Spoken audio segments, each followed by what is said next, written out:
Feliz sábado, igreja.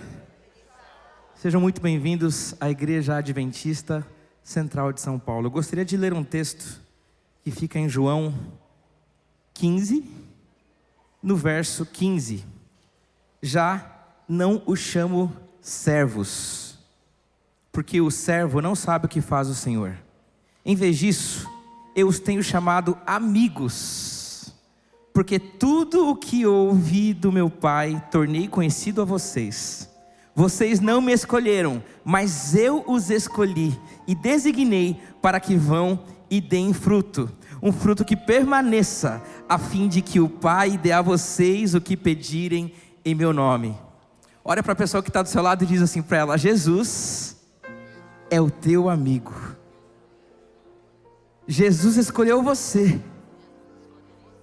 Jesus escolheu você. E é um privilégio ser escolhido por Ele. Eu queria propor para você nesse momento, um momento de oração. Quem puder, se ajoelhe. Eu queria que essa oração fosse de gratidão, fosse reconhecendo o amigo que você encontra em Cristo Jesus, o privilégio que é ser escolhido por Ele. Meu Pai, meu amigo, muito obrigado pelo privilégio que é ser um escolhido teu. Queremos nessa manhã colocar o nosso coração aqui, Pai, e dizer que o nosso coração pertence a Ti. O nosso tempo, a nossa família, a nossa igreja, a nossa casa, tudo que temos e fazemos, Pai, pertence a Ti. E é um privilégio poder caminhar contigo. Que o Senhor seja o nosso guia, o nosso líder, e que a gente possa ser servos teus de verdade. Abençoe nossa manhã, o nosso culto, e é isso que eu te peço pelo teu nome. Amém.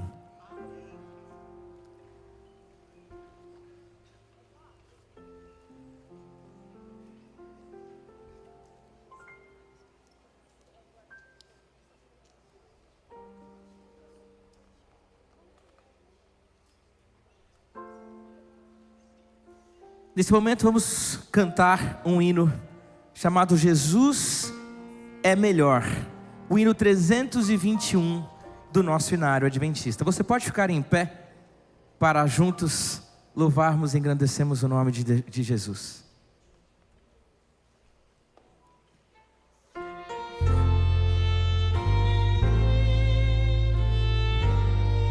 Não existe nada melhor do que estar perto dele.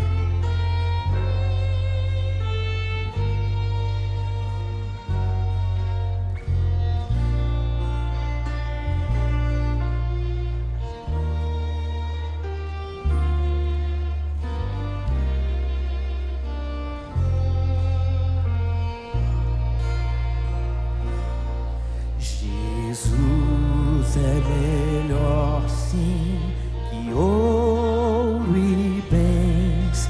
Jesus é melhor do que tudo que tens. Melhor que riquezas e posições. Melhor, muito mais do que milhões. Pode ser um rei com poder nas mãos, mas do mal escravo sim. 1000 vezes prefiro o meu Jesus e servir até o fim. Jesus é melhor que qualquer valor, amigo leal no prazer e na dor. Melhor do que tudo, Ele é pra mim. Melhor que qualquer amigo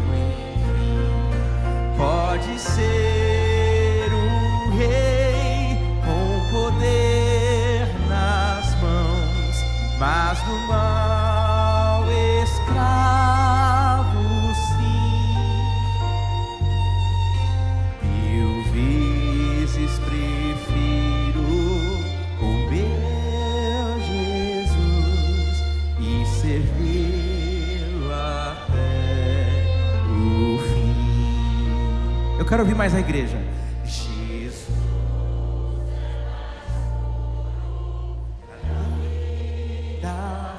Jesus, Jesus é o sol da justiça e do amor. Jesus é a fonte que satisfaz, caminho do bem, verdade e paz. Pode ser um rei com poder nas mãos, mas do mal escravo, sim. 1000 vezes prefiro o meu Jesus e servi-lo até o fim.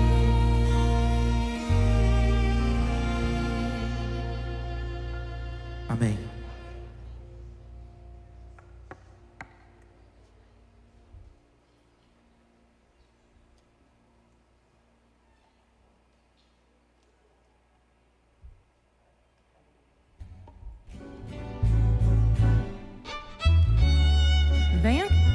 Venham crianças. Esse é o momento de adoração infantil.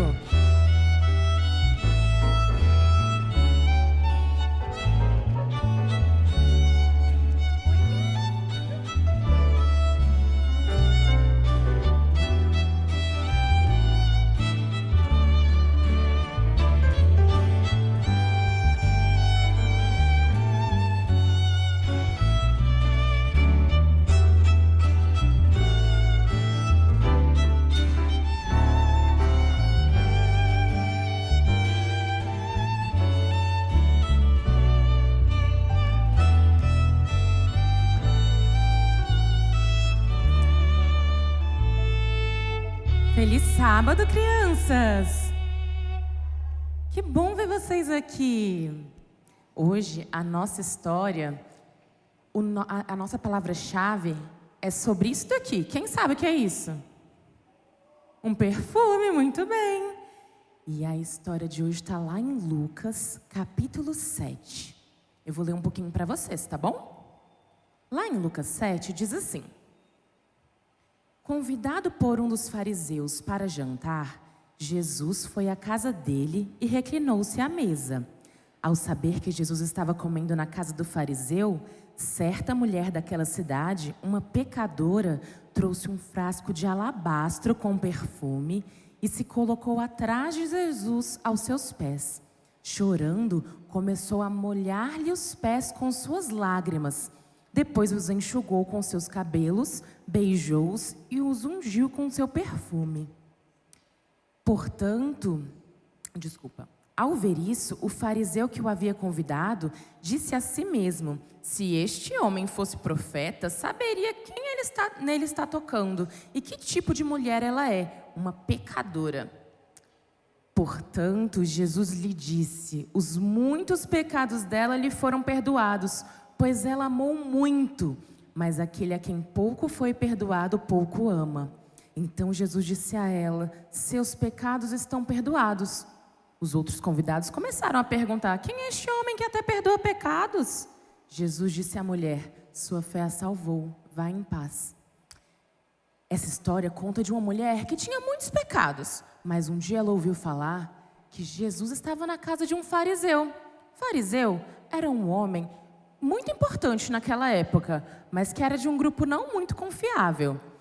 Essa mulher pegou um frasco de perfume que era caríssimo naquela época, era bem grande, e quebrou esse perfume. Quebrou aos pés de Jesus, e com ele ela beijava os pés de Jesus, lavava aqueles pés com perfume, com as lágrimas dela de arrependimento, porque ela tinha consciência de que ela era pecadora e que ela precisava de perdão. E crianças, só Jesus tem o poder de perdoar pecados, porque tudo que ele faz revela seu amor. Vamos orar hoje para que quando a gente, reconhecendo os nossos erros, a gente peça a ele perdão, porque só ele pode nos perdoar? Vamos fazer uma oração? Posição para a oração.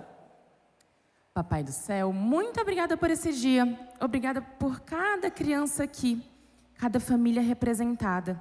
Nós pedimos uma bênção especial sobre elas e que a cada dia nós reconheçamos que só o Senhor é capaz de nos perdoar.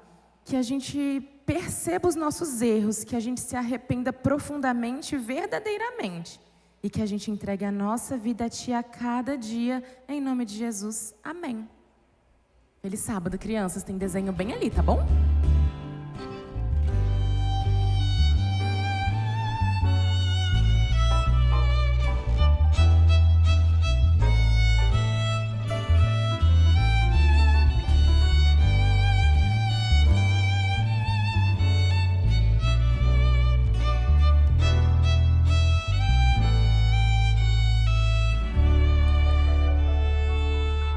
A graça e a paz, Senhor Jesus, um feliz sábado a todos.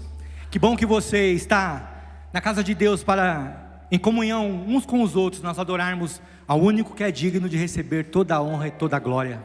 Nós estamos no momento também de dízimos e ofertas, e se você fizer uma analogia, uma semente de laranja seca no seu bolso, ela vai ficar seca, dura, e com o tempo ela não vai prestar para nada. Mas se essa semente for lançada num solo fértil, ela vai gerar uma árvore que vai dar abrigo a animais e pessoas, vai dar alimento a animais e pessoas, ela vai filtrar o ar, vai ajudar a não alagar o solo.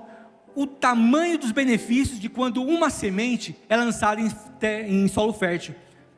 Não bastante, a palavra de Deus compara nossas ofertas e o nosso dízimo como sementes que são lançadas em terra fértil. Onde é terra fértil? A missão que Deus nos deu.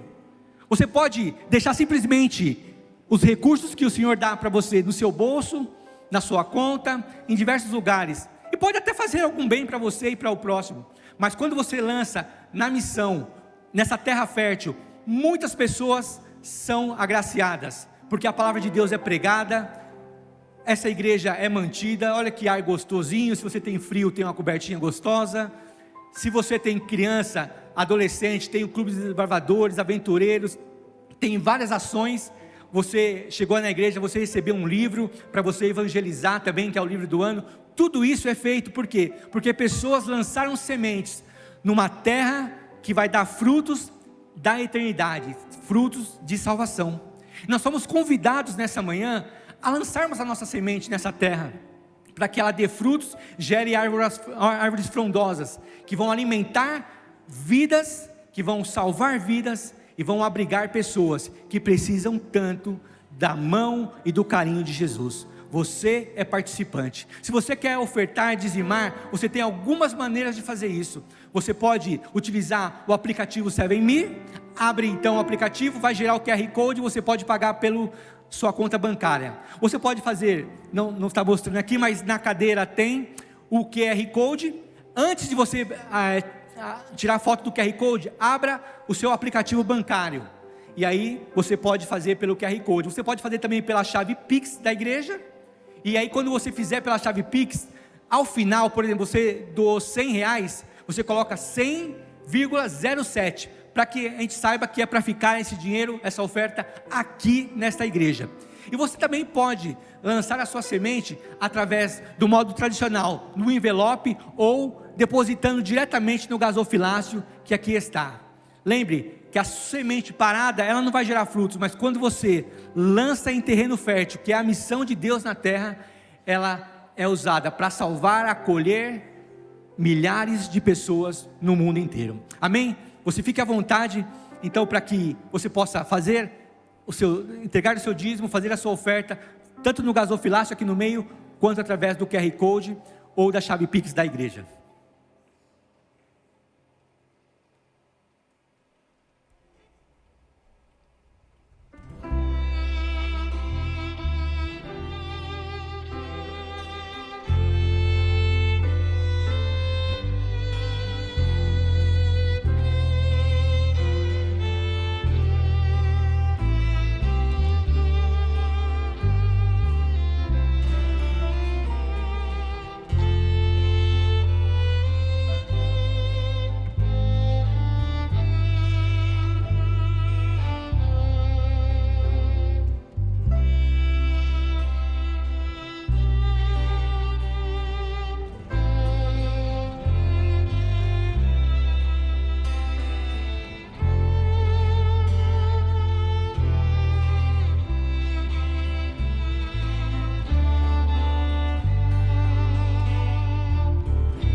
É muito bom ter uma casa. E quando nós temos uma casa, muitas vezes gostamos de trazer pessoas que amamos e admiramos, às vezes para um almoço, às vezes para um momento em família, em amigos, em comunhão. O Daniel é um amigo querido de algum tempo. Ele é peruano e ele vem se apresentando pelo México, Guatemala, está lançando um trabalho musical. Ele é médico de profissão, mas hoje está aqui para louvar e agradecer o nome de Deus. Eu espero que você possa receber muito bem aqui o Daniel Castro. Que Deus te abençoe e te use. Feliz sábado, Iglesia de Sao Paulo, Central de Sao Paulo. Es un placer para mí estar con ustedes y espero que estas canciones principalmente sean del agrado de nuestro Dios. Amén. Amén.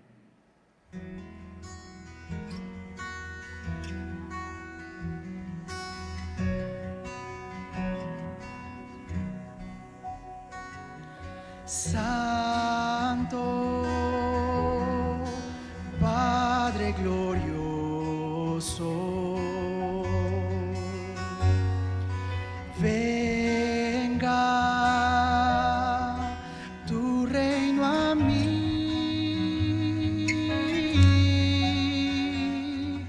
fuerte, grande y piadoso. Libra mi alma del mal,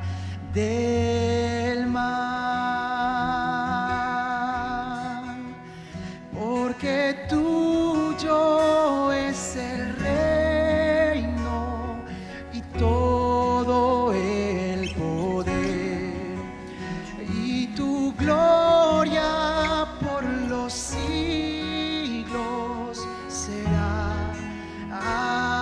Amén. Y se haga en la tierra tu voluntad, como es hecha en el cielo, en el cielo.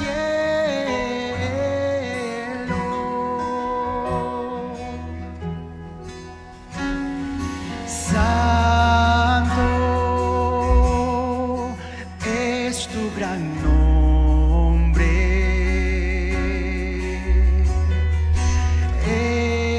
eres mi diario pan. En tentación no me abandones y mi pecado puedas tú perdonar, porque tuyo es el reino y todo el poder y tu gloria por los siglos será. Amén. Y se haga en la tierra tu voluntad, como es hecha en el cielo, en el cielo.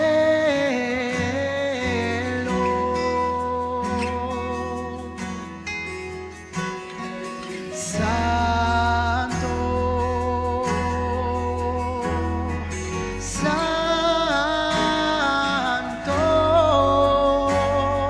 Santo,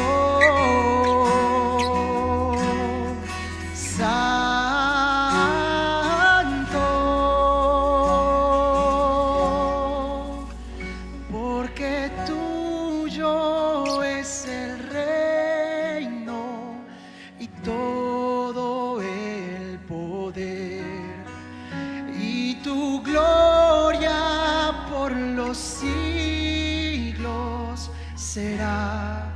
Amén. Y se haga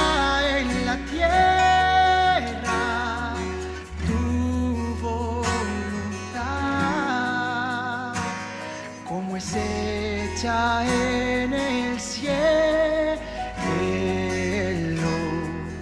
en el cielo.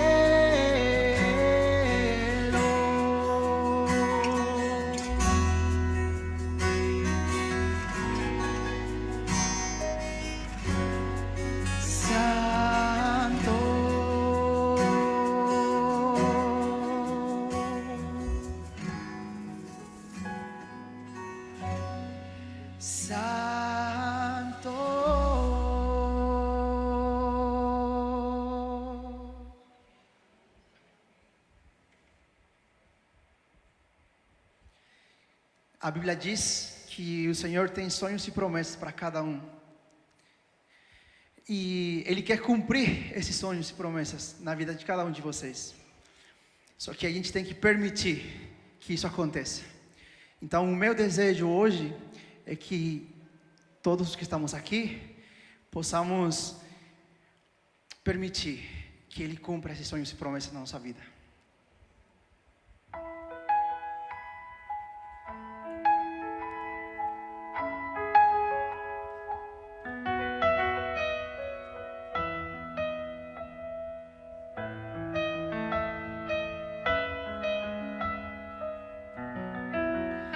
Sin miedo yo sigo adelante, pues confío en ti. Tus brazos de amor me sostienen, me guiarás hasta el fin. Y sé que en las caídas tú me levantarás. Y al cielo me harás llegar. Yo quiero seguir tus caminos y tus sueños cumplir. Anhelo ser un hijo tuyo y hacerte muy feliz.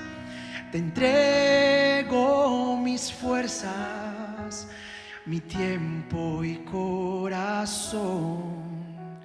Dirige mi vida, Señor. Cumple en mí tus grandes sueños y promesas. Solo en ti grande seré. Hazme sentir cada momento tu presencia. Mi sueño es vivir para ti.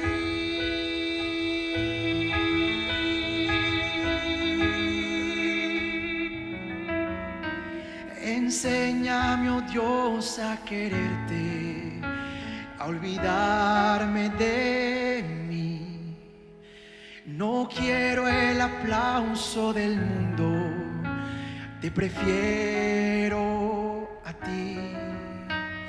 Me pongo en tus manos, escucha mi oración, oh Dios del cielo, aquí estoy.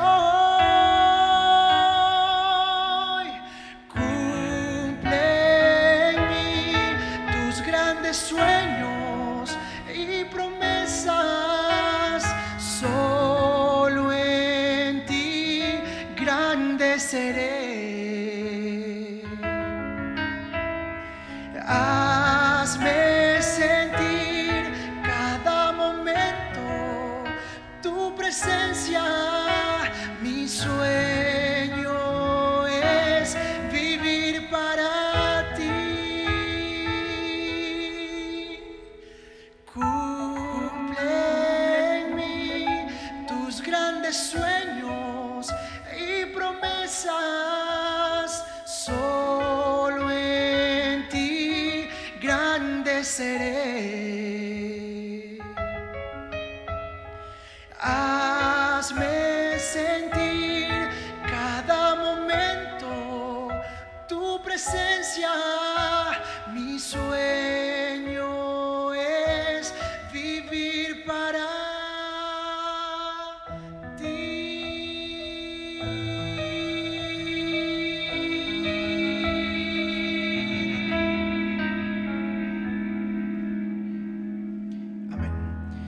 Señor cumpla sus sueños y promesas en cada uno de nosotros. Amén.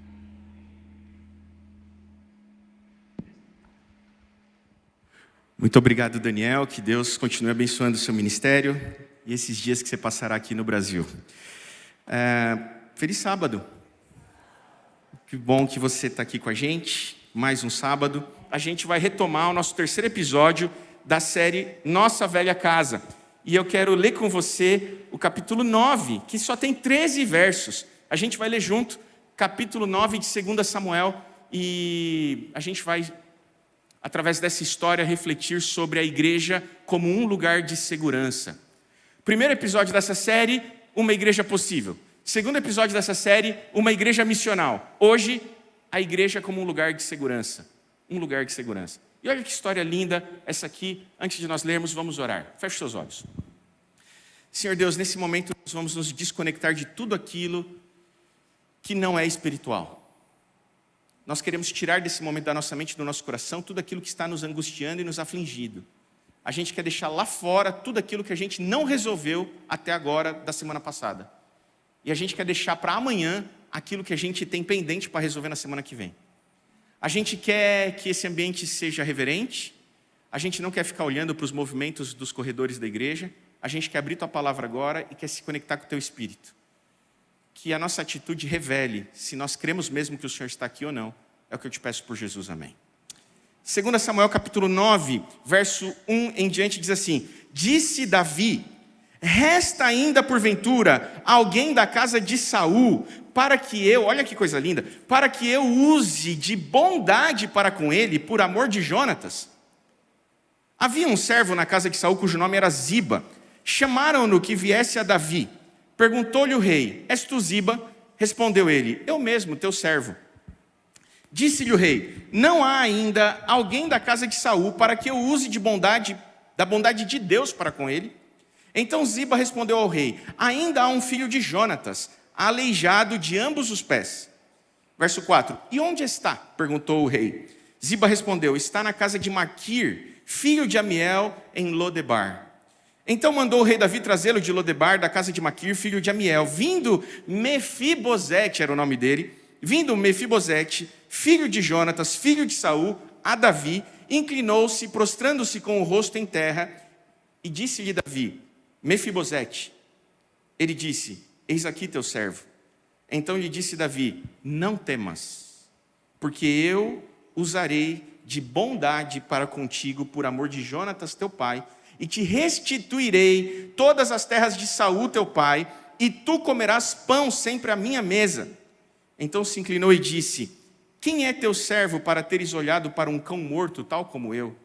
Chamou Davi a Ziba, servo de Saul, e lhe disse: tudo que pertencia a Saul e toda a sua casa dei ao filho de teu senhor. Trabalhar-lhe-ás, essa mesóclise me pegou, trabalhar-lhe-ás, pois a terra, tu e teus filhos e teus servos, e recolherás os frutos, para que a casa de teu senhor tenha pão que coma. Porém Mefibosete, filho de teu senhor, comerá pão sempre à minha mesa.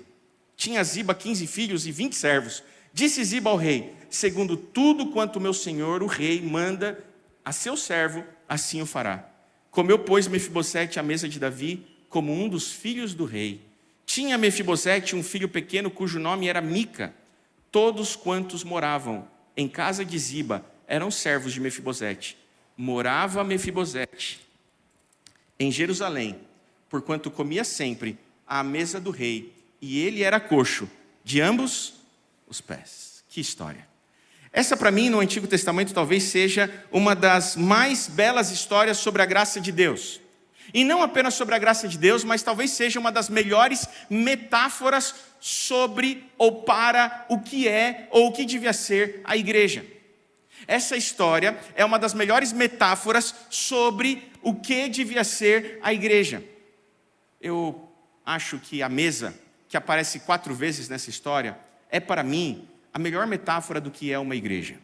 A melhor metáfora bíblica sobre o que é uma igreja é a mesa. E essa história traz um cenário que gira em torno da mesa. A mesa é o lugar de graça. A mesa é o lugar da bondade. A mesa é o lugar da segurança. A mesa é o lugar da restituição. A mesa é o lugar da reumanização. A mesa é esse lugar em que as pessoas são restauradas, ressignificadas, abençoadas, alvos da misericórdia, da bondade e da graça de Deus. Lida essa história, eu queria destacar apenas 3 pontos ou 3 aspectos do que essa história me fala sobre o que é ser uma igreja, o que é fazer a igreja um lugar de segurança. O que é uma igreja como lugar de segurança? 3 coisas. A primeira delas, a igreja como lugar de segurança é um lugar que procura os esquecidos. A igreja como lugar de segurança é um lugar que procura os esquecidos. A igreja procura antes de ser procurada. O texto começa no verso 1 dizendo assim, verso 1 do capítulo 9. Disse Davi, resta ainda alguém da casa de Saul para que eu use de bondade para com ele. Davi tinha estabelecido a paz no seu reino. Já havia alguns anos que Saul e Jonatas haviam morrido. E quem assume o trono é Davi. E Davi leva o reino para um período de paz. E depois de estabelecer a paz no reino, ele está andando pelo reino. E ele se lembra de um acordo, de uma promessa que ele tinha feito para o seu melhor amigo Jonatas. A promessa de que ele seria bondoso com a sua linhagem. E ele pensa assim, será que ainda restou alguém da casa de Saul para que eu use de bondade para com ele? Note, não é para que eu o mate, mas para que eu use de bondade para com ele. E por que eu disse não é para que eu o mate? Porque era uma tradição que, quando uma dinastia era deposta do poder, o novo rei, ele devia matar todos os descendentes daquela família do rei anterior. Para quê? Para que não houvesse uma insurgência. Para que não houvesse uma tentativa de golpe no poder. Se houvesse algum homem possível de ser rei, da linhagem do rei anterior, este homem devia morrer. Era a regra. Ele morre para que haja paz no reino, para que haja governabilidade no reino. Então, o Mefibosete, que era filho de Jonatas, ele viveu uma vida toda escondido, com medo do rei. Se o rei descobrir onde eu estou, ele vai me matar, porque eu sou um herdeiro do trono. Eu sou um herdeiro imediato do trono. Quem devia ser rei era eu, não ele. Quando morreu o Saul, o Jonatas e os irmãos, quem devia ser rei era eu. Só que ele não podia ser rei. E ele não podia ser rei pela informação que o Ziba, que era um antigo servo de Saul, dá para o Davi. Quando o Davi chega para o Ziba e fala assim, tem alguém da casa de Saul para usar de bondade para com ele? O Ziba ficou assim, eu fico imaginando, pensando umas 3, 4 vezes. Porque o Ziba havia escondido o Mefibosete há muitos anos. Uma das responsabilidades do Ziba, que era servo de Saul, era proteger a linhagem de Saul do futuro rei. Então, quando o rei chega para Ziba e pergunta, tem mais alguém? O Ziba pensa 2 coisas. Será que o rei quer usar de bondade mesmo? Ou será que o rei quer saber onde ele está para ele matar o Mefibosete? Na dúvida, para não correr o risco da sua própria cabeça, ele não podia mentir para o rei. Então, o que ele fala para o rei? Olha, tem um filho de Jonatas, o Mefibosete. Mas deixa eu falar para o senhor uma coisa. Ele é paraplégico, ele é aleijado dos 2 pés. Por que o Ziba dá essa informação? Para deixar claro para o rei, rei, ele não oferece qualquer risco ao seu governo, você não precisa fazer mal a ele, ele sequer pode herdar o trono, porque ele é aleijado dos 2 pés, e alguém aleijado dos 2 pés não poderia ser rei em Israel.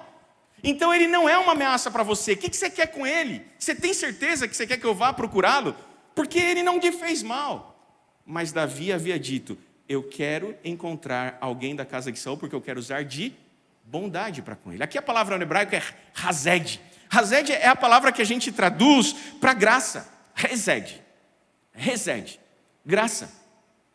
O que Davi está dizendo é, eu quero encontrar alguém da linhagem de Saul para que eu ofereça graça para ele, para que eu ofereça misericórdia para ele, para que eu haja com bondade para com ele. Mas não é por causa dele que eu vou usar de bondade para com ele. O que o texto diz? Eu quero usar de bondade para com ele, por quê? Por amor de quem?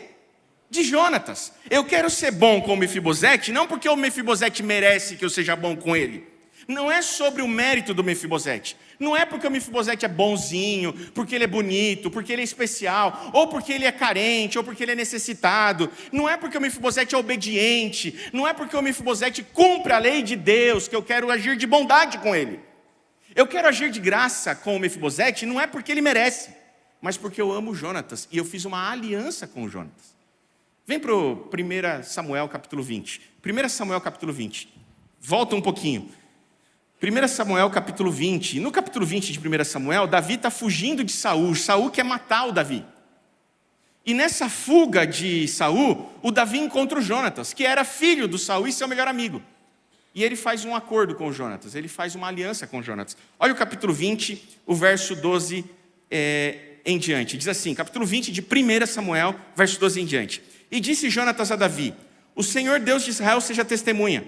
Amanhã ou depois de amanhã, a essas horas, sondarei meu pai. Se algo houver favorável a Davi, eu te mando dizer. Mas se meu pai quiser fazer-te mal, faça com Jonatas o Senhor o que a este aprouver, se não te fizer saber eu, e não te deixar ir embora, para que sigas em paz. E seja o Senhor contigo, como tem sido com meu pai. Davi, é o seguinte, eu não sei se o meu pai quer te matar. Você está me dizendo que o meu pai quer te matar, eu não sei. Mas eu quero te fazer uma promessa. Eu vou lá e vou saber. E quando eu descobrir, se o meu pai não quiser te matar, eu vou fazer você saber. Mas se o meu pai quiser te matar, que Deus faça comigo o que ele quiser, se eu não te contar e não te ajudar a fugir do meu pai. Porque o Jonatas amava Davi. E por amor a Davi, ele foi capaz de discernir que o Senhor já não estava mais com seu pai, ele já estava com Davi. Davi já era o herdeiro do trono. Note, o Jonatas devia desejar o trono, mas o Jonatas entendeu que não era a vontade de Deus essa. O Jonatas entendeu uma lição importante para mim e para você. O pior lugar que a gente pode estar é onde Deus não quer que a gente esteja. Esse é o pior lugar que eu e você podemos estar. O lugar em que Deus não quer que a gente esteja. Deus não queria que Jonatas fosse rei. Então a pior coisa que Jonatas podia desejar na sua vida é ser rei, porque Deus não queria. E a pior coisa para mim e para você é desejar o lugar que Deus não quer que a gente esteja. Então Jonatas sabiamente disse: o Senhor está com você, o trono é teu, não é meu. Eu vou te ajudar, mas eu quero uma contrapartida, eu quero fazer um acordo com você. Olha o verso 13, verso 14. Se eu então ainda viver, porventura, não usarás para comigo de bondade do Senhor para que eu não morra? Davi, deixa eu te fazer aqui um acordo. Tudo bem, você vai ser o rei, mas se eu cumprir a minha parte no acordo, você me promete uma coisa? Que quando você assumir o trono, você não vai me matar? Eu te prometo que eu não vou ameaçar o seu poder e o seu trono. Eu sou o herdeiro do trono, mas eu já entendi que Deus quer você e não eu. Então, você promete que se eu estiver vivo quando você virar rei, você não me mata? Mas ele fez mais um pedido. Pode ser que eu já não esteja mais vivo quando você virar rei, que foi o que aconteceu. Se então eu já não estiver mais vivo quando você virar rei, verso 15... nem tampouco cortarás jamais da minha casa a tua bondade, nem ainda quando o Senhor desarraigar da terra todos os inimigos de Davi. Então, Davi, se eu não estiver mais vivo, me promete uma coisa: que você vai ser bondoso com os meus filhos, com a minha linhagem, com os meus netos, que você não vai matá-los, que você vai cuidar deles, que você vai agir com bondade para com eles. Eu sei que o Senhor vai desarraigar todos os seus inimigos. Eu sei que o Senhor vai autorizar que você mate todos os herdeiros do trono, mas vamos fazer uma promessa aqui, a gente é amigo. Você me promete que se eu não estiver mais vivo, você vai cuidar dos meus filhos? E sabe o que eles fazem no verso 16? Assim fez Jonatas aliança com a casa de Davi, dizendo: vingue o Senhor os inimigos de Davi. Sabe por que Davi naquele momento pediu para achar um descendente de Saul? Porque ele tinha feito uma aliança com Jonatas. Esse é o poder da aliança. Eu quero encontrar um descendente de Jonatas, para que eu possa agir de bondade para com ele, por amor de Jonatas. Aqui a gente tem uma metáfora incrível da salvação. Deus está à minha e à tua procura. E Ele me procura e te procura para agir com bondade para conosco. Não porque merecemos. A gente anda de muletas. A gente não é perfeito. Mas a gente não tem que ser perfeito para que Ele nos ofereça perdão, graça e misericórdia. A gente só precisa ser alvo do amor do seu Filho Cristo Jesus. Porque Deus vai nos salvar não porque merecemos, mas por amor ao que o seu Filho fez por nós. Um dia o seu Filho vai dizer assim para nós: meu Pai, eu morri por este homem que está aí de muletas, que não venceu seus pecados, que está vivendo na miséria dessa vida, mas eu morri por ele. O Senhor pode salvar ele por amor de mim. O Senhor não vai salvar ele porque ele é bom. O Senhor vai salvar ele por amor de mim, porque eu sou bom. Esse é o processo substitutivo do juízo. Nós não vamos ser salvos porque nós somos bons, nós vamos ser salvos porque Jesus é bom. O problema é que você não acredita em Jesus. Por isso que você acha que a sua salvação depende de você e da sua obediência. Porque você não acredita que Deus vai te salvar por amor de Jesus. Você acha que Deus vai te salvar porque você mereceu ou não mereceu. O Mefibosete não fez nada para merecer a bondade de Deus, a graça de Deus, a misericórdia de Deus. Ele só era filho do Jonatas, a quem Davi amava. Mas as metáforas não param por aqui, porque chega um momento em que o verso 3 nos traz uma expressão linda, diz assim: disse-lhe o rei, não há ainda alguém. O rei sai à procura de Ziba e fala assim: tem alguém? Ele sai pela cidade, tem alguém? Ele está à procura, ele quer saber, tem alguém? Tem alguém aqui nessa igreja? Tem alguém aqui nesses bancos que não ia estar aqui, que está se escondendo? Tem alguém assistindo pela internet? Porque não quer mais estar na igreja, porque entende que a igreja não é mais um lugar de segurança para ela, porque ela não pode vir, porque ela corre riscos. Ela corre risco de gatilhos emocionais, ela corre risco de ser ofendida pelas fobias do pregador, ela corre riscos, então ela não vem, ela está escondida, ela tem medo. E ensinaram ela a ter medo de Deus. Ela está torcendo para ele não voltar. Porque disseram para ela que quando ele voltar, ele vai fazer justiça. E essa justiça que disseram para ela não tem bondade, não tem misericórdia, não tem graça. Então ela tem medo, ela está escondida. Mas Deus está saindo à procura e falando assim: tem alguém aí que está com medo, para que eu use de bondade com você por amor de Cristo Jesus. Não porque você merece. Você está errado mesmo, está tudo errado isso aí. A sua vida está toda errada mesmo. Mas não estou preocupado com isso. Eu estou olhando para Jesus, não para você. Eu quero ser bom com você, não porque a sua vida está certa.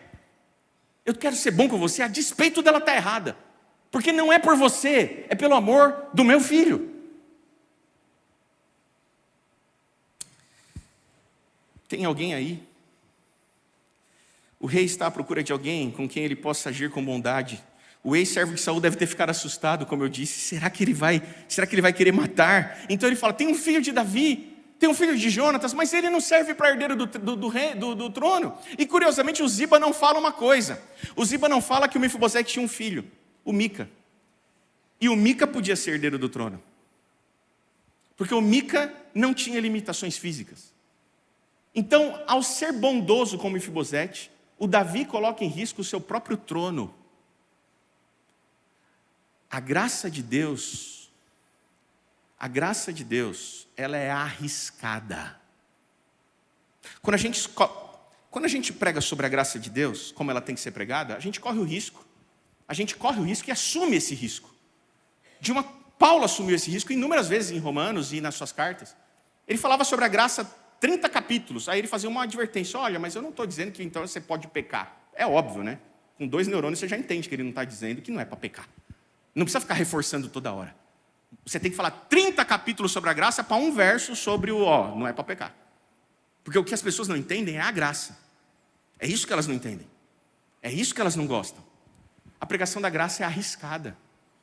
Porque a pregação da graça coloca em risco o entendimento do processo. Será que ao pregar liberdade as pessoas vão querer libertinagem? Então, como pregar liberdade corre o risco da libertinagem, não vamos pregar liberdade, vamos pregar controle. Não, a gente assume o risco. Agir com bondade, misericórdia e graça é assumir o risco. Assumir o risco do Mefibosete ser alvo da bondade e ainda o filho dele tomar o trono. Mas eu vou fazer ainda assim, porque é o que tem que ser feito. Eu fiz uma aliança com Jonatas, eu vou agir de bondade. Por que aquele menino ficou paraplégico? Se você vier para o capítulo 4, olha o capítulo 4, verso 4 de 2 Samuel. Capítulo 4, verso 4. Capítulo 4, verso 4. Diz assim: Jonatas, filho de Saul, tinha um filho aleijado dos pés. Era ele da idade de 5 anos, quando de Jezreel chegaram as notícias da morte de Saul e de Jonatas. Quantos anos ele tinha quando Jonatas morreu? 5 anos tinha o Mefibosete. E o Jonatas morreu. Então a sua ama o tomou e fugiu. Porque quando ela soube, mataram Jonatas e mataram Saul, agora o novo rei vai vir à nossa procura. Eles vão vir para nos matar, eu vou fugir com o herdeiro do trono. Ela tinha nas mãos dela, que ela ama, o herdeiro do trono, o filho do rei. O Mefibosete, que a gente encontra lá escondido, ele é filho de rei. Ele é príncipe. Mas ele está vivendo como um miserável maltrapilho. Porque ensinaram para ele que ele não era príncipe. e você somos filhos do rei. Por que a gente está vivendo como miserável maltrapilho, com medo do juízo do pai, se a gente é filho? Convenceram a gente de que a gente não é príncipe. Convenceram a gente que a gente é maltrapilho. E vou dizer que nem sempre foi o inimigo que nos convenceu disso. Tantas vezes foi a própria igreja que nos convenceu disso. De que a gente não é merecedor de nada, a gente não é digno de nada. A gente é filho amado de Deus. É Satanás que quer fazer você achar que você não é digno de nada. Você é herdeiro do rei. Eu e você somos herdeiros do trono. É Satanás que quer dizer que você não é digno de nada, que você não pode nem levantar a cabeça. Que diante do rei você tem que dizer, sou um cão morto, como fez o Mefibosete. Não diante do meu rei, porque o meu rei é bom. Ele não precisa humilhar seus filhos e seus súditos. É Satanás que te ensina a adorar a Deus assim, como se você fosse um maltrapilho miserável. Você é filho amado de Deus. Você reivindica tudo que isso significa quando você entrar na presença de Deus.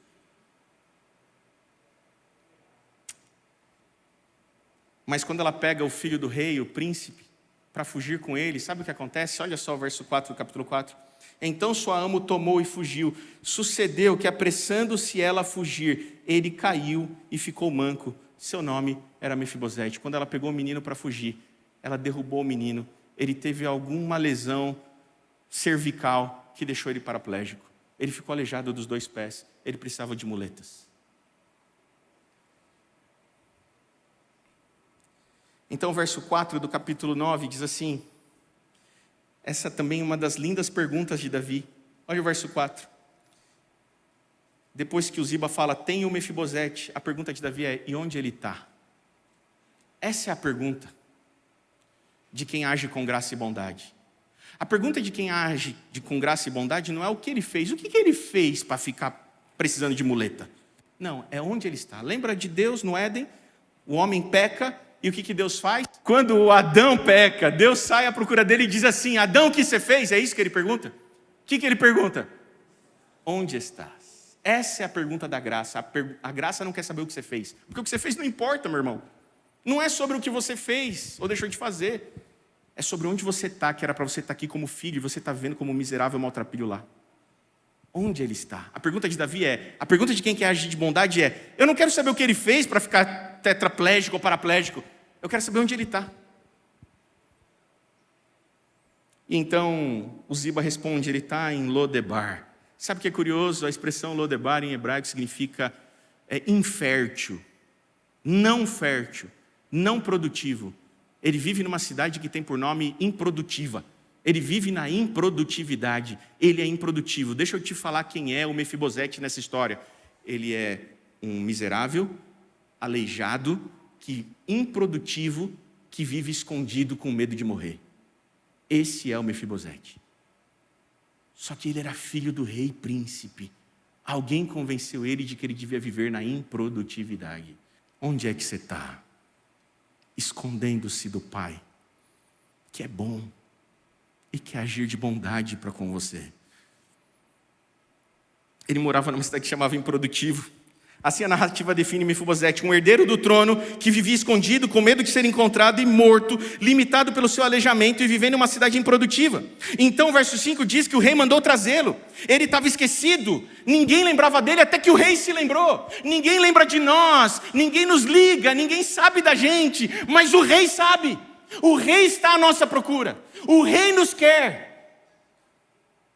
Então o rei disse, mande trazê-lo. A igreja, como lugar de segurança, é aquela que procura antes de ser procurada. A igreja é o lugar onde até quem carrega um passado não precisa mais se esconder. A igreja, como lugar de segurança, as pessoas não têm medo de vir para cá com as suas muletas, não têm medo de vir para cá com o seu passado.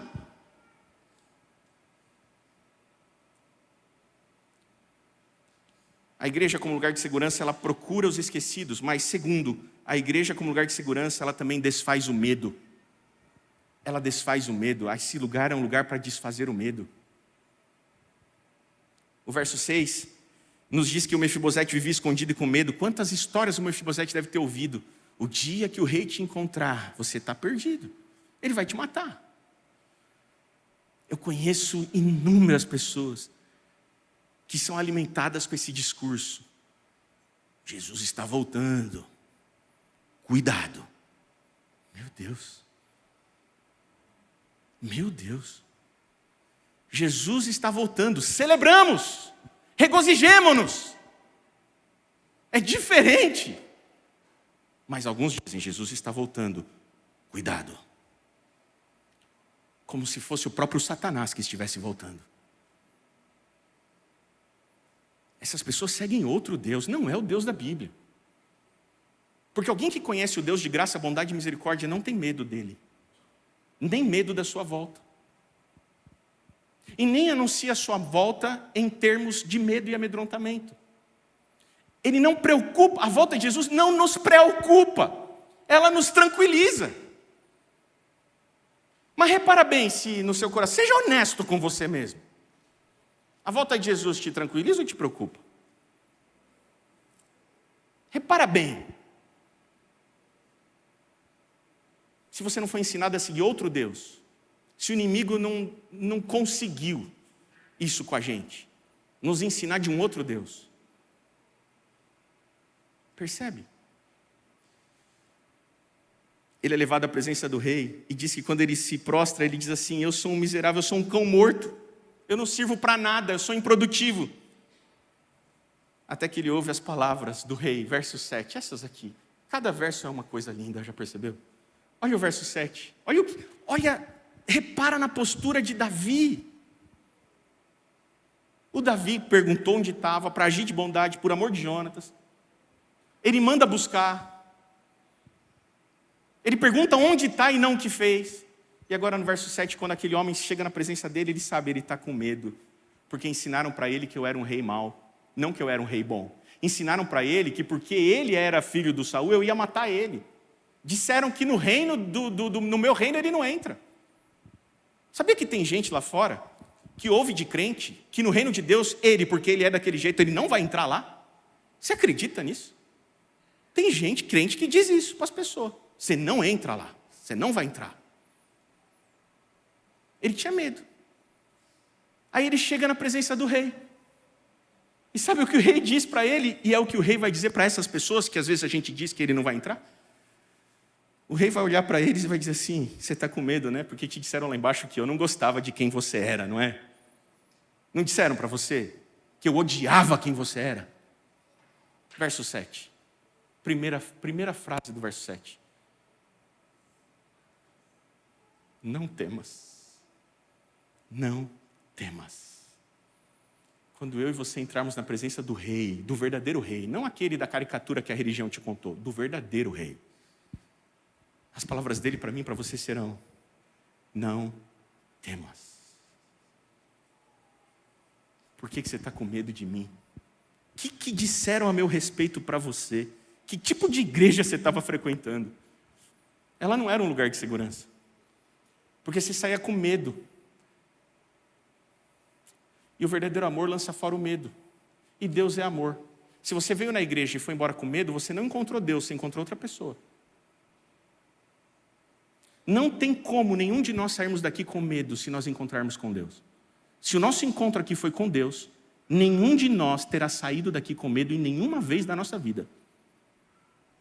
E o dia que você saiu com medo, não foi Deus que você encontrou. Porque onde Deus está, todo medo se desfaz. Você entende a seriedade disso? A gente não está brincando de fazer igreja, meu irmão. A igreja precisa ser um lugar de segurança. Não de medo.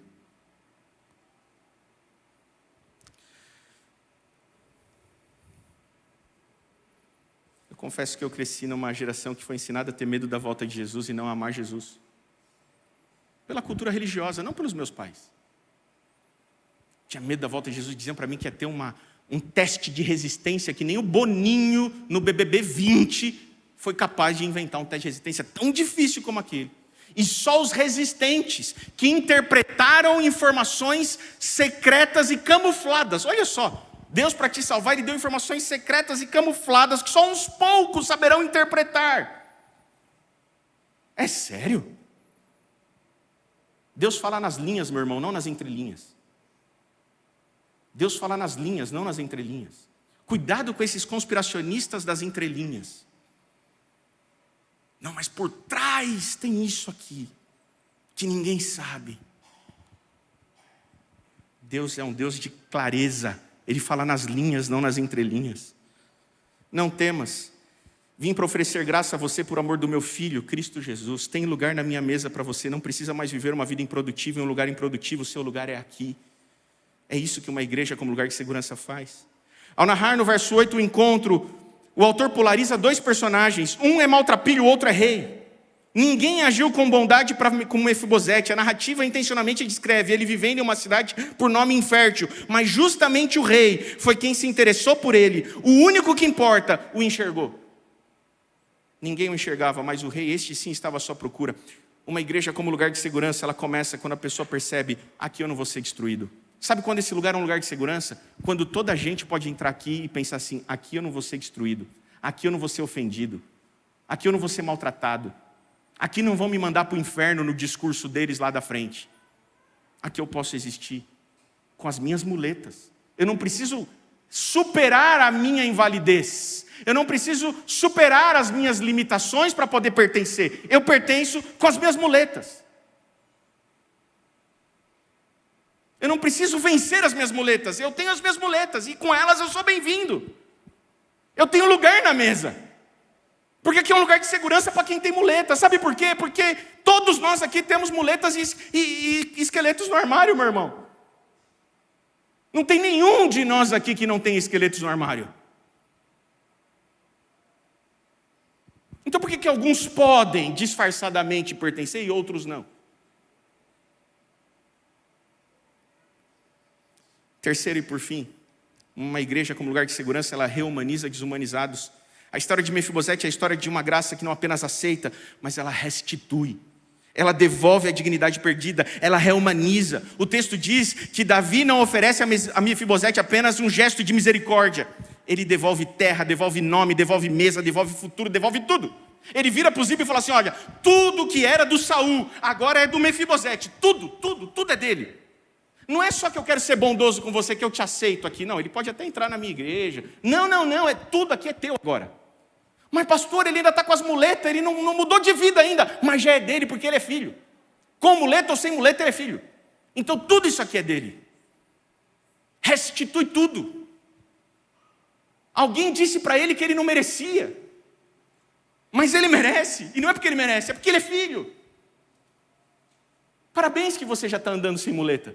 Ele chegou agora. Talvez leve uma vida inteira de muleta e está tudo bem. Não é você que tem o cronômetro do céu. Fique em paz. O Espírito Santo é competente. Não somos eu e você que vão mudar a vida deles. Nem os sermões daqui, nada. É o Espírito Santo. Ou você acha que o Espírito Santo não é competente? Eu acho que ele é. Eu estou apostando as minhas fichas nele. Eu não sou competente. Você não é competente, mas o Espírito Santo é. Você, quando vai tentar ajudar, você magoa. Você, quando vai tentar ajudar pelo zelo da santificação da pessoa, você fere. Porque você e eu somos maus. Deixa o que é bom fazer isso. E só ele é bom. Só ele corrige. Porque você, quando vai corrigir, fere. Então não corrija, meu irmão, porque você está machucando os outros, você não está percebendo? Você está condenando ao inferno gente que Deus ama e morreu na cruz para salvar.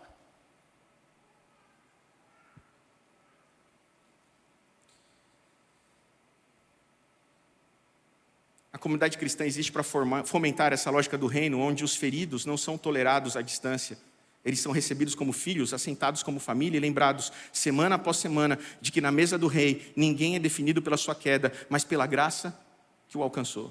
Igreja como lugar de segurança, não apenas acolhe emocionalmente, ela repara, ela restitui, ela devolve. Ela cria condições para que a pessoa exista com dignidade. E sabe como é que é o gesto do rei, do Davi? Verso 13, ele diz assim: morava Mefibosete em Jerusalém, porquanto comia todos os dias na mesa do rei. O Davi pôs o Mefibosete para comer todos os dias na mesa dele, para que os filhos dele lembrassem que não são só os perfeitos que têm lugar à mesa.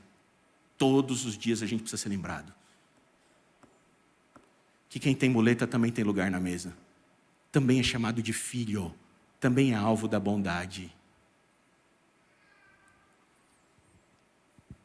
O narrador repete no final, por fim, a paraplegia. Você percebe que ele repete a paraplegia no final, ele diz assim, ele não termina dizendo que ele sentava na mesa. Sabe o que ele termina dizendo? Qual que é a última informação que ele dá na história? E mesmo sentando na mesa na presença do rei, ele ainda continuava sendo aleijado dos 2 pés. Pastor, quando é que ele vai mudar? Ele vai sentar na mesa sem mudar o tempo que for necessário, meu irmão. E a gente vai dizer que é dele tudo isso, mesmo sem ele mudar o tempo que for necessário. E o tempo é do Espírito, não é meu. Ele vai ter todos os direitos ao lugar de segurança. O lugar de segurança restitui todos os direitos, tudo é dele, assim como é teu. Lembra o filho mais novo da parábola? E o filho mais velho da parábola? E o pai falou, mas meu filho, tudo é dele. Mas ele estava perdido com meretriz, não importa, era dele, continuou sendo dele, ele é filho. E é teu também, e não é teu porque você me obedece e não saiu com as meretrizes. Não é por isso que é teu. Você achava que era teu porque você não fez que nem ele, não saiu com as meretrizes? Não, não é por isso que tudo que é meu é teu. Tudo que é meu é teu porque você é filho. Porque você é herdeiro, não porque você obedeceu o pai.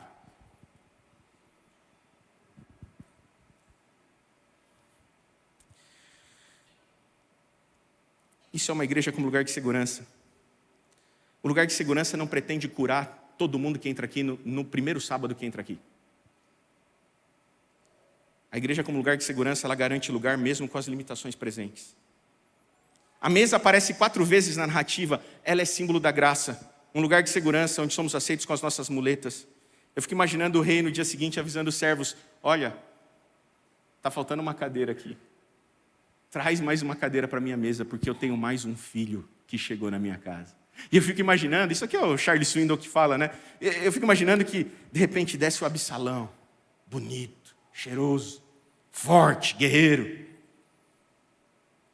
De repente, desce o Salomão. Estava lá estudando no quarto dele. Tocou o sino do almoço, desce o Salomão, todo bonito. Desce a filha de Davi. E de repente lá ao fundo você começa a ouvir um barulhinho. Toque, toque, toque. São muletas. Quem está vindo para a mesa? O filho do seu amado amigo Jonatas, o Mefibosete. Ele também vai sentar na nossa mesa com as muletas dele. Ele também tem lugar aqui. Uau. Se isso não te emociona, meu irmão, a gente precisa se converter de novo.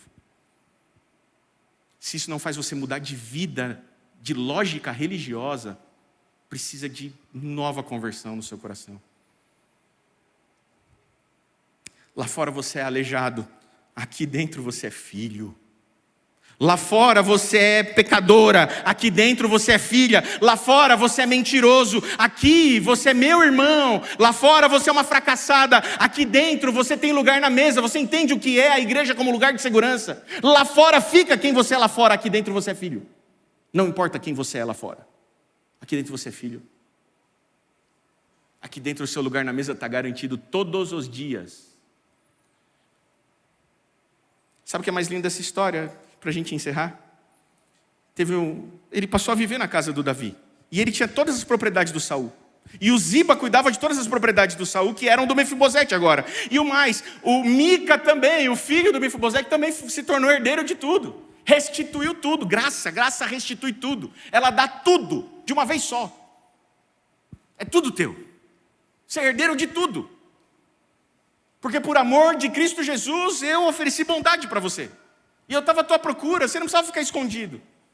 Aqui é um lugar de segurança para você, pode vir. Aqui você tem lugar na mesa, aqui ninguém vai te condenar ao inferno por você ser quem você é ou por causa das suas muletas. A gente também tem todas as nossas muletas aqui.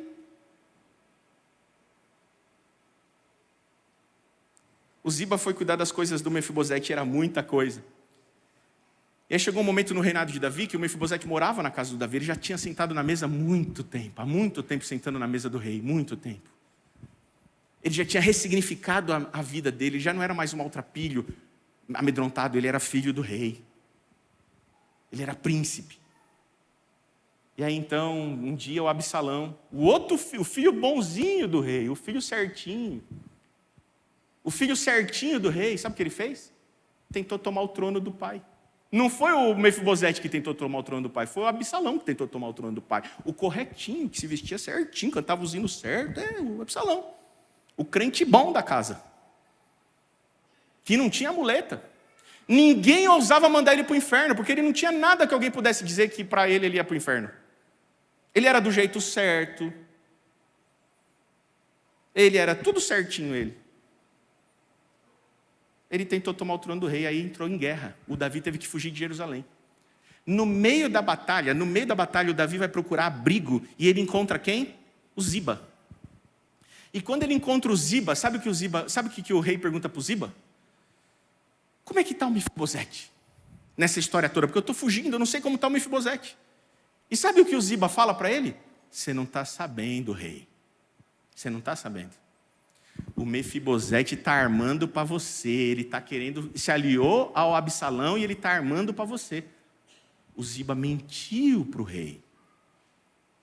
E sabe o que o rei falou naquela hora? Ele ficou indignado. O Mefibosete está fazendo isso comigo. Está me cravando pelas costas depois de tudo que eu fiz por ele. Toma cuidado com o Mefibosete. Sabe o que o rei falou para o Ziba? Ziba, a partir de agora, tudo que era do Saul que eu dei para o Mefibosete, agora é teu e da tua família. Não é mais nada do Mefibosete. O rei tirou tudo do Mefibosete. Passou um tempo. O Absalão morre. No meio da batalha e na disputa pelo trono. Quando o Absalão morre, o Davi pode voltar para Jerusalém. Quando o Davi volta para Jerusalém, sabe quem que ele encontra chegando em Jerusalém? O Mefibosete. E quando ele encontra o Mefibosete, sabe o que ele vai fazer? Ele vai tirar satisfação com o Mefibosete. Ô Mefibosete, que história é essa aí que o Ziba me contou? Que você estava aliado com o Absalão para me tirar do trono? Vem comigo para encerrar. Último verso que a gente vai ler. Olha o final dessa história. 2 Samuel 19, 25 a 30. 2 Samuel 19, 25 a 30. 2 Samuel 19, 25 a 30.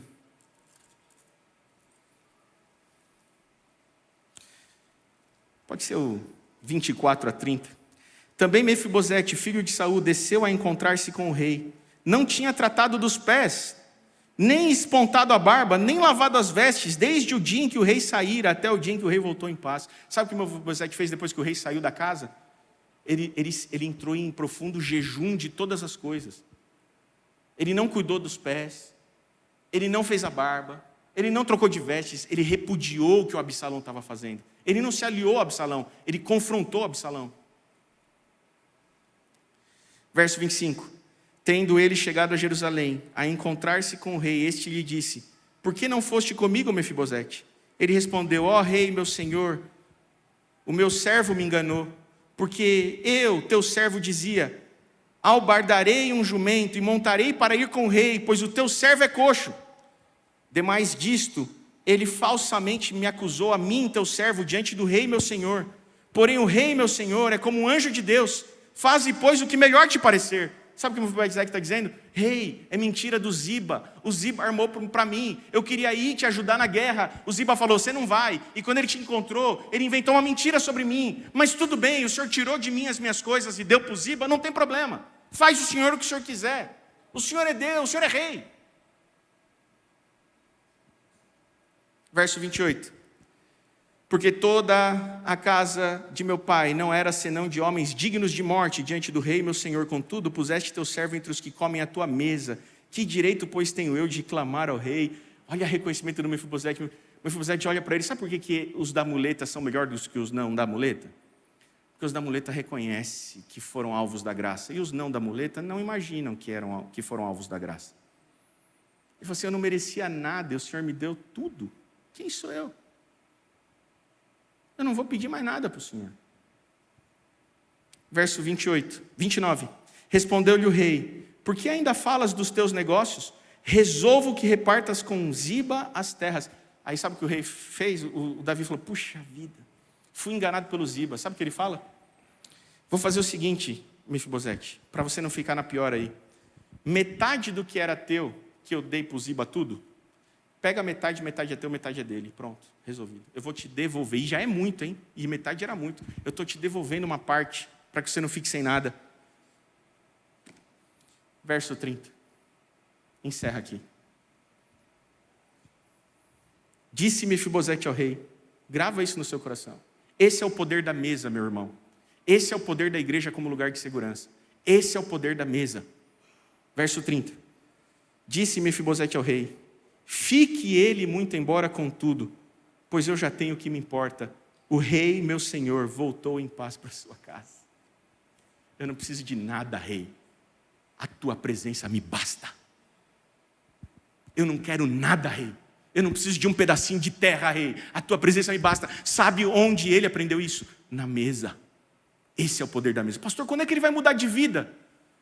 Fique em paz, meu irmão. Deixa ele aqui na mesa. Porque na hora certa, ele vai preferir Cristo Jesus a qualquer outra coisa.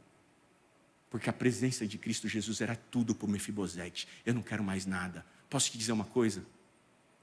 Conforme a gente anda com Jesus, chega um dia na nossa vida que a gente deixa de pedir para Ele uma vida melhor. Porque a gente descobre que Ele é melhor do que a própria vida. Chega um dia no nosso relacionamento com Jesus que a gente não ora mais pedindo para ter uma vida melhor. Porque a gente descobriu que Ele é melhor do que a vida. E isso só acontece na mesa. Você entendeu o poder na mesa, na vida do Mefibosete? Foi porque o rei agiu de bondade com ele. Foi porque o rei aceitou ele com a paraplegia dele, com as muletas dele na mesa. É porque o rei garantiu lugar para ele na mesa. Que no momento mais crucial, ele olhou para o rei e falou assim: eu não quero nada do Senhor. Porque o Senhor voltou e eu estava sentindo falta de você na mesa comigo. Você entende o que é isso, Adriana? Deus seja louvado. Deus seja louvado por isso. Você entende o que é isso? Deus seja louvado, porque você que aplaudiu entendeu. Talvez não tenham sido todos, mas obrigado porque você entendeu. Que Deus nos ajude a ser um lugar de segurança para toda a gente. Podemos orar? Assim como você está, fecha os olhos. Senhor Deus, a gente está aqui com as nossas muletas, Senhor. A gente não é melhor do que ninguém. Mas a gente comete um grande pecado aqui nesse lugar que a gente chama de igreja. A gente fica fazendo o processo seletivo do céu. A gente fica dizendo e definindo quem pode e quem não pode ir para o céu. A gente fica condenando ao inferno as pessoas porque elas são como elas são, porque elas têm as muletas delas diferentes das nossas. Perdoa a gente, Senhor, tem misericórdia da gente. Porque a gente está parecendo mais Ziba do que Mefibosete. Porque a gente está parecendo mais Ziba do que o rei. Tem misericórdia da gente, perdoa a gente por não ser um lugar de segurança. E ajuda a nossa velha casa a se tornar um lugar de segurança para toda a gente. É o que eu te peço por Jesus, amém? Que Deus abençoe você.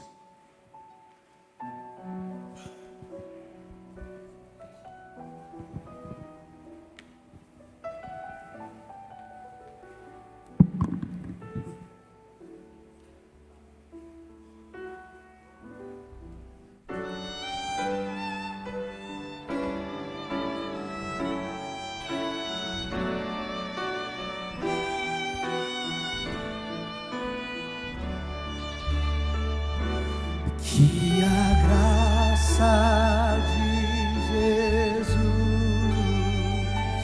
o amor de Deus o Pai e a comunhão do Espírito